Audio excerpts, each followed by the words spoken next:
under the rights of the common good. Communitarian law is law in the European Union, and it is beginning to be law in the United States. So when you think about this, you're thinking about the rights of the individual being balanced with the rights of the community. And what does that mean? Well, you're jumping ahead, honey. Go to the head of the class. No, here's the deal.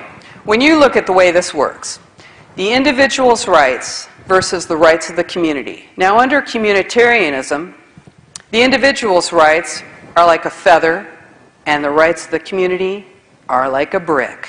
They always outweigh the individual's rights. And another thing about communitarianism is that you will be pulled from what you know is right and what you know to be good by a series of crises. So, for instance, you'll be told something is terribly wrong,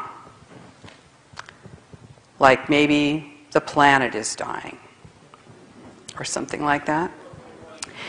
And then we pose this solution to this terrible problem that's happening. We got too many lights going in here. It's too warm in here. And we put these things together, and pretty soon you're pulled to a place where you're cold and it's dark. Let's say you've got your freedom, and that's a bottle of white paint. And then you've got slavery, and that's black. And you're going to pour those two together, and you got gray. And now you're going to be pulled a little bit further, because you're going to mix that. That's somehow the new normal, that gray. You're kind of getting used to that. Now we're going to mix that with some more black paint. And you're going to be a little bit darker gray here. And that's the new normal.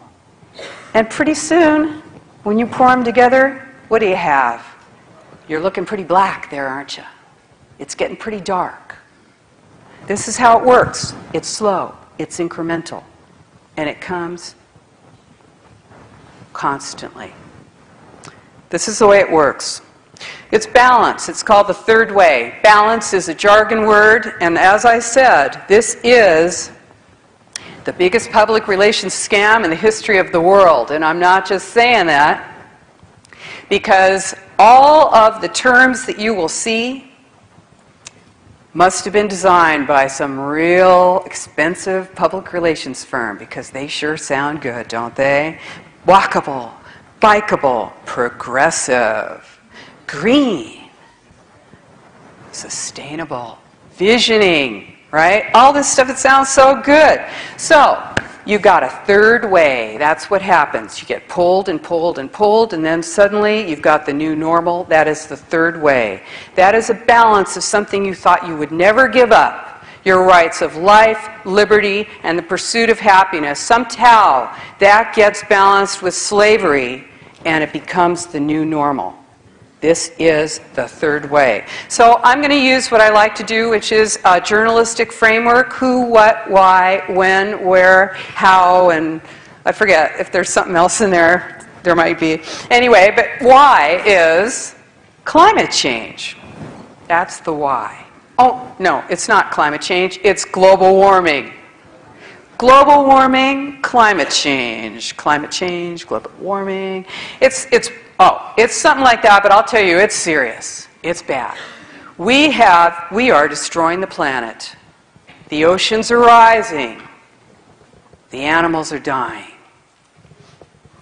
It's bad. Chaos, collapse. It's the end times. It's serious. It's your fault. Here's what our local newspaper said about it. This actual paper did a nice character assassination little article about me. I'm not going to read it to you. You'll have to find it for yourself. They said, it's hard to deny that the Earth is functioning well over capacity. Like an overworked horse, it's simply a matter of time before the global organism collapses. Whoa, that's some heavy stuff. UN to the rescue. going to save the planet. Yeah, and the UN's going to show us how. It's the World Commission on the Environment and Development. In 1987, it's the Brundtland Commission. Okay, here they go. This is where they really start to maneuver it. They got their sights. They're getting into position here. Okay, now you know what sustainable development is. Everybody's heard of that. You think you know what it is. Whatever it is, it's sustainable development water. Everything we got here, it's sustainable development, right? Okay, here's where it came from. This is the source. Development. It's from the Brundtland Commission, UN Commission in '87. It is development that meets the needs of the present without compromising the ability of future generations to meet their needs. Gee, that sounds nice. Well, except that we are totally compromising the ability of future generations to meet their needs. And now we have to figure out what we're going to do about that terrible crisis. Okay. Well, the UN said to that Brundtland Commission, we're going to give you 5 years. You come back in 5 years with a solution, the action plan. The action plan for sustainable development. And that's what they did, 1992, 20 years almost. 20 years ago, they came up with Agenda 21, the agenda for the 21st century. Every single aspect of our lives is covered by Agenda 21, the agenda for the 21st century. See, and you thought I was making it up. Here it is. Earth Summit, Agenda 21, the United Nations Program of Action from Rio de Janeiro. Yeah, the Secretary of General, Maurice Strong, he said middle-class lifestyles are unsustainable. That's single-family residences where I'm guessing most of you live.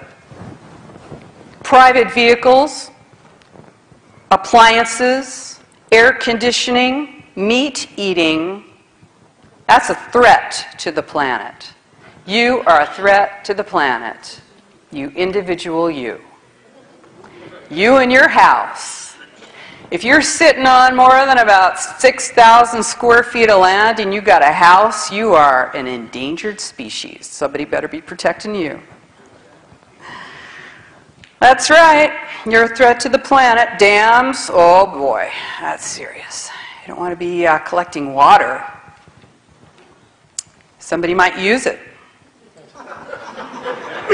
That'd be really bad. Yeah, they did this thing, they call it the 3 pillars. They're real serious about their stuff. I'll tell you, they got no sense of humor. I'm kind of losing my sense of humor a little bit. It's kind of hard to keep it. I'm trying to hang on there. I know Aaron's doing a good job.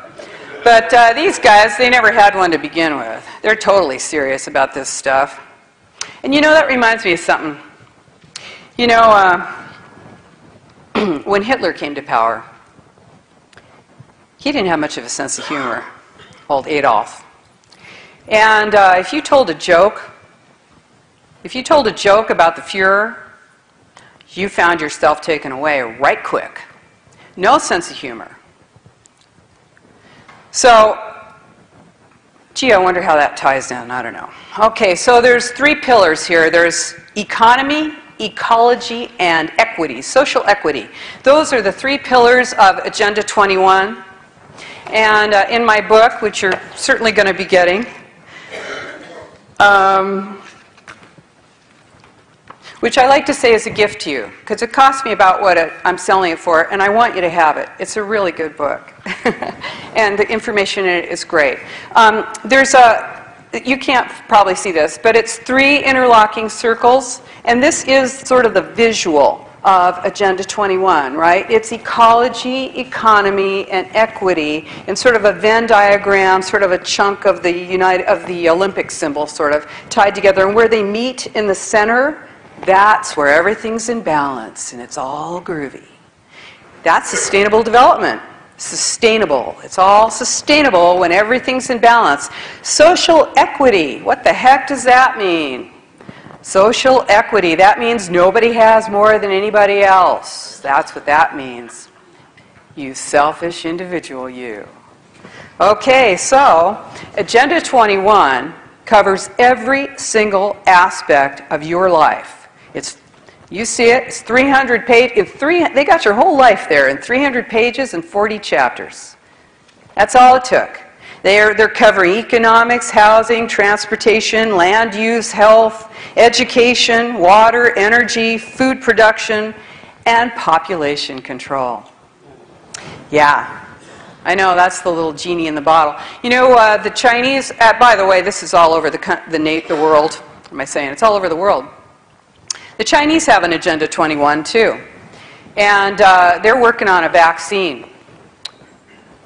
A sterilization vaccine. They're working with the United States on that. You Google China Agenda 21 and take a look. So, philosophical basis for this, it's the precautionary principle. You probably heard of it, the precautionary principle.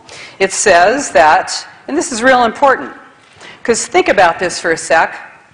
We're talking about climate change, or global warming, or whatever the serious thing that's happening, I don't know what. You're talking about that and you're saying, it's not true, I got proof here. It doesn't matter because of the precautionary principle. Yeah. If an action or a policy has a suspected risk of causing harm to the public or the environment, in the absence of scientific consensus that the action or policy is harmful, the burden of proof that it is not harmful falls on the party taking the action. The burden of proof that it is not harmful, even if there is no scientific consensus. See what I mean? You got scientists, I got 30,000 scientists. Well, I got 50,000 scientists. No, I got 100,000 scientists. No, I've got 2 million scientists. Doesn't matter. Doesn't matter.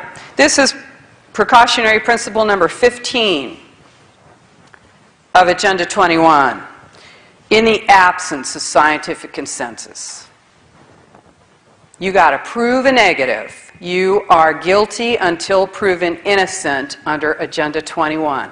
That's the way it goes. In the EU, this is compulsory. It makes law. In the United States of America, well, they call it the approach, and it doesn't exactly make law, but it makes policy, and it does make law.